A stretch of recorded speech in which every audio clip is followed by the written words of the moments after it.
Hello भाई, नमस्कार। कैसे हो सभी? आई होप कि सारे अच्छे होंगे। आप सभी का स्वागत है आपके अपने यूट्यूब चैनल मनदीप खोदारा सर पे। आज हम बात करेंगे सर्विकल कैंसर, क्योंकि आपको पता है एक एक्ट्रेस पूनम पांडे जिसकी देहांत हो चुका है सर्विकल कैंसर की वजह से। काफ़ी इंपॉर्टेंट मुद्दा है और काफ़ी जागरूक करने वाला मुद्दा है। सबको पता होना चाहिए, खासकर महिलाओं को, माताओं, बहनों को इसके बारे में पता होना चाहिए। तो इस संदर्भ में ये वीडियो बनाई गई है।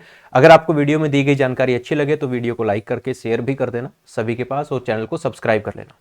क्या होता है भारत के अंदर, महिलाओं की बात करें तो महिलाओं के अंदर सर्विकल कैंसर जो है काफी कॉमन कैंसर माना जाता है। खास बहुत से लोगों को तो पता ही नहीं होता इसका, बहुत सारे लोग इसका टेस्ट भी नहीं करवाते हैं।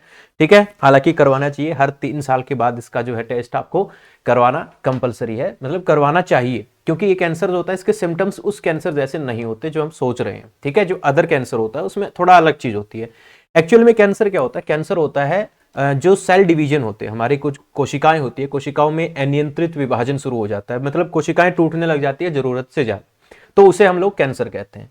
बट अब वो कैंसर होता है उसके सबके अलग अलग रीजन होते हैं।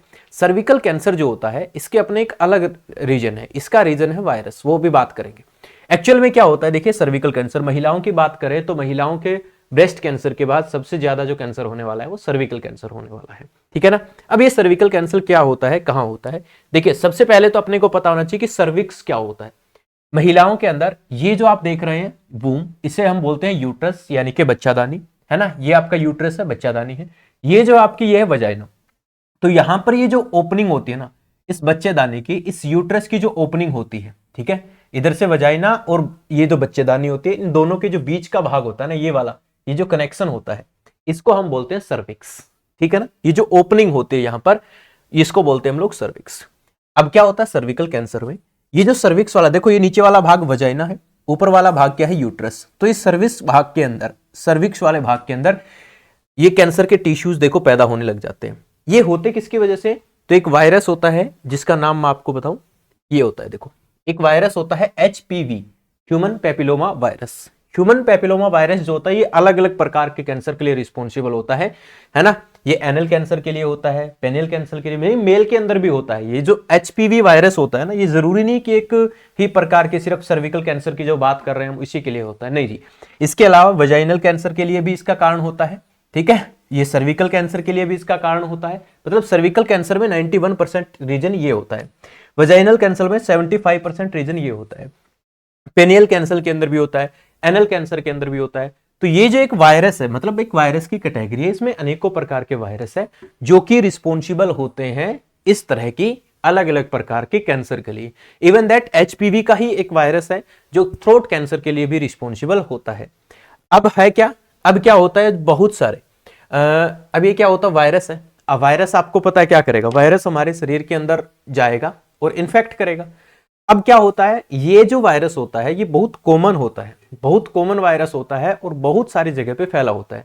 लेकिन क्या होता है, लोगों की जो इम्यूनिटी होती है, रोग प्रतिरोधक क्षमता होती है, वो ठीक ठाक होती है, जो इसको क्या कर लेती है, आराम से इसके अगेंस्ट एंटीबॉडी बना देती है, और एक थोड़े से समय के बाद जो है इसके खिलाफ जो है जंग लड़के इसको खत्म कर देती है, एक तरह से मतलब इसको डीएक्टिवेट कर देती है, इसका असर नहीं होता। लेकिन कई बार लोगों के, बहुत सारे लोगों की क्या होता है, इम्यूनिटी इतनी ज्यादा स्ट्रॉन्ग नहीं होती, तो उनको फिर ये प्रभावित करता है, और उन्हीं की वजह से फिर क्या होता है, सर्विकल कैंसर होता है।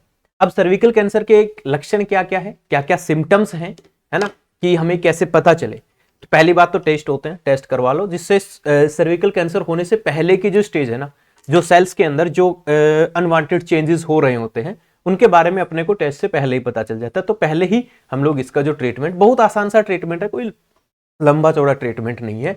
अब क्या होता है, इसमें क्या होता है, जो मेंस्ट्रुएशन होता है उस दौरान जो ब्लीडिंग आती है, सेक्स के तुरंत बाद, मतलब हर बार जब सेक्स करते हैं तो उसमें बार बार क्या आने लग जाती है, ब्लीडिंग आने लग जाती है। मेनोपोज जो होता है महिलाओं के, जिस तरह जो जब अपना जो मेंस्ट्रुएशन है वो भी आना बंद हो जाता है, एक 40-45-50 साल की एज के बाद, 50-55 साल की एज के बाद, उसके बाद भी ब्लीडिंग आना स्टार्ट, ब्लीडिंग आना मतलब उसका कंटिन्यू रहता है। तो इस तरह से कई सारे सिम्टम्स होते हैं, है ना। यूरिन यूरिन के अंदर ब्लीडिंग आने लग जाती है बार बार, जब आप इसी भी तरह से मतलब स्वेलिंग थोड़ी बहुत आने लग जाती है, कई सारे छोटे मोटे सिम्टम्स होते हैं, खासकर ब्लीडिंग सबसे ज्यादा। हर बार जितनी बार भी वो सेक्सुअल रिलेशंस बनाते हैं, हर बार ब्लीडिंग आती है। तो इस तरह की चीजें होती है, तो फिर उसको चेक करवा लेना चाहिए। 1500-2000 रुपए का लगभग टेस्ट होता है, तो वो टेस्ट करवा लेना चाहिए। इसमें कोई लंबा चौड़ा खेल नहीं है। आप गवर्नमेंट हॉस्पिटल में जाएंगे, सिविल हॉस्पिटल में जाएंगे, तो ये टेस्ट जो होता है फ्री होता है ना, इसका कोई पैसा नहीं होता। अब सर इसके लिए क्योर कैसे करें? तो इसके लिए है भाई वैक्सीन, है ना, इसके लिए है वैक्सीन। इंग्लैंड में बहुत पहले बन गई थी, इंडिया में सीरम इंस्टीट्यूट ने अभी इसकी वैक्सीन बनाई है, जो शायद मार्केट में अभी तक नहीं अवेलेबल हो पाई है, आ जाएगी, बन जाएगी, थोड़े से दिनों में हो जाएगी। क्योंकि वायरस को पता है आपको कैसे कंट्रोल किया जाता है, तो एक वैक्सीन के थ्रू कंट्रोल किया जाता है। वैसे नॉर्मल जो वैक्सीन है अभी काफी महंगी है, मतलब बाहर से जो वैक्सीन आ रही है, इंग्लैंड से जो वैक्सीन आ रही है, वो तो काफी महंगी, लगभग अभी फिलहाल जो वैक्सीन है वो 6000 9000 इस तरह से कुछ थोड़ी महंगी वैक्सीन है। लेकिन ये जो सीरम इंस्टीट्यूट की जो वैक्सीन है, इसके बारे में कहा जाता है कि 200-400 रुपए की वैक्सीन है, तो लगभग हर एक के पास पहुंच जाएगा। और देखो क्या होता है, शायद बन भी गई होगी, बन गई है, लॉन्च नहीं हुई होगी, या फिर होने ही वाली है। पिछली साल इन्होंने बनाई थी, सीरम इंस्टीट्यूट वही है जिन्होंने कोविशील्ड बनाया था ना, कोरोना की जो वैक्सीन बनाई थी इन्होंने, तो इन्होंने ही अभी बनाई है इसकी HPV वायरस की जो वैक्सीन है। ठीक है, तो आई होप कि आपको समझ में आया होगा कि सर्विकल कैंसर क्या होता है। कोई बड़ी लंबी चौड़ी कहानी नहीं है, लेकिन क्योर मतलब वही है ना कि सुरक्षा में ही भलाई है।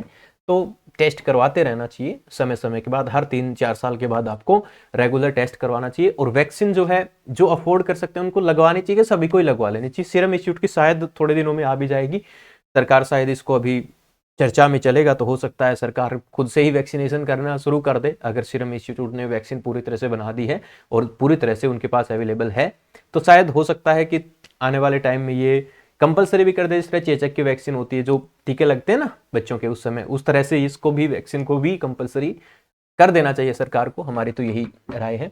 बाकी आपको वीडियो कैसा लगा आप कमेंट करके जरूर बताएं। इस तरह की और भी जानकारी के लिए आप चैनल को सब्सक्राइब कर लें, और कमेंट बॉक्स में जो भी आप जानकारी चाहते हैं इससे रिलेटेड, या इसके अलावा कुछ भी जानकारी चाहते हैं, किसके ऊपर भी वीडियो चाहते हैं, तो आप कमेंट बॉक्स में कमेंट करके बता दें, हम उसी टॉपिक के ऊपर वीडियो बना देंगे। जय हिंद, नमस्कार, वंदे मातरम।